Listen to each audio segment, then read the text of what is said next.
গ্রামে এসে মনে হচ্ছে আহারে, এত সুন্দর জীবন, মুক্ত হাওয়া, কি বলবো, আমি তো কিছু বলতেই পারছি না। বলার ভাষা হারিয়ে ফেলেছি এক কথায়। সবুজ আর সবুজ। শহরের এত ব্যস্ততা, কোলাহল সব কিছু ছাড়িয়ে যখন গ্রামে এসেছি, মনে হচ্ছে না, আসা উচিত, সবারই আসা উচিত।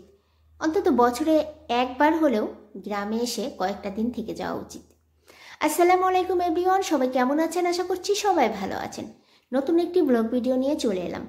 অনেক দিন পর গ্রামে এসেছি, অর্থাৎ বাবার বাড়িতে এসেছি। তাও না হলে 2 বছর হবে। আর 2 বছর আগে যখন এসেছিলাম তখন বর্ষাকাল ছিল। আর এই যে জায়গাগুলো দেখছেন, এই জায়গাগুলোতে পানি ছিল।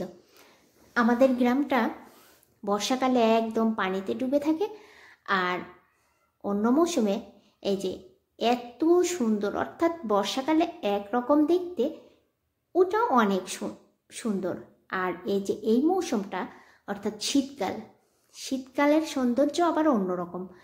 মানে গ্রাম মানেই এক এক সময় এক এক রকম সৌন্দর্য, কেউ কারো থেকে কম নয়, সব সময়ই সুন্দর।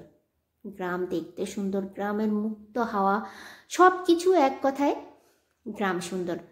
তবে বিভিন্ন কারণে আমাদের শহরে থাকতে হয়। ছেলে মেয়ের স্কুল, চাকরি, ব্যবসা, বিভিন্ন কারণে আমরা শহরমুখী হচ্ছি।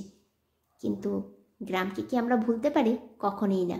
এখানে তো আমাদের শিকড়, এখানে আসতেই হবে। এখানে নারীর টানে আমরা চলে আসি। আর এই যে দেখেন, যেদিকে তাকাচ্ছি শুধু সবুজ আর সবুজ, চোখ যেন একদম জুড়িয়ে যাচ্ছে। এই ভিডিওটা করেছি একদম বেলা ডোবার আগ মুহূর্তে।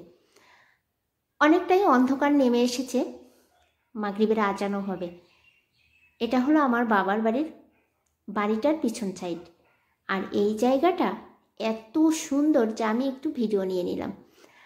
আর এই যে গ্রামের হাঁস, মুরগি, গরু, ছাগল, এগুলো দেখতে আসলে অনেক ভালো লাগে। গ্রামের মানুষ হয়তো এইগুলো শহরের মানুষের মতো করে দেখে না, কিন্তু শহর থেকে এসে এগুলো দেখতে কিন্তু আসলেই অনেক ভালো লাগে।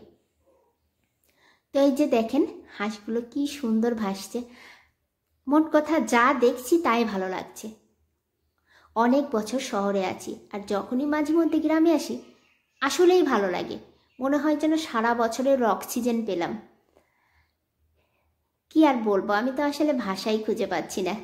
এত সুন্দর সুন্দর দৃশ্য আর এত সুন্দর পরিবেশ, এই যে একদম বেলা ডুবার আগ মুহূর্তের, কি বলবো দেখেন। আর এই যে এই জিনিসটা আমার খুবই ভালো লেগেছে। এই যে এটা মনে হচ্ছে কি যে একটা সেতু তৈরি করা হয়েছে। এই গাছের গুঁড়িটা ফেলে দেওয়া হয়েছে, আসলে নিচে কাদা আছে। আর এই যে নৌকাটা দেখতে পাচ্ছেন, নৌকাটা বাঁধা আছে। এটা আসলে শুকনা মৌসুম এখন, তাই নৌকাটা তুলে রাখা হয়েছে। আসলে আমরা হাঁস কিনতে এসেছিলাম, যেটা আসল কথা। হাঁস কিনতে বের হয়েছিলাম, গ্রামে হাঁস খুঁজে পাওয়া গেছে একটা। যাই হোক, একটাই নিয়ে এসেছি। আর এই হাঁসের জন্য এই সাইডটায় আসলাম, আর ভাবলাম একটু ভিডিও করে আপনাদেরকে দেখাই। সবাই ভালো থাকবেন, সুস্থ থাকবেন।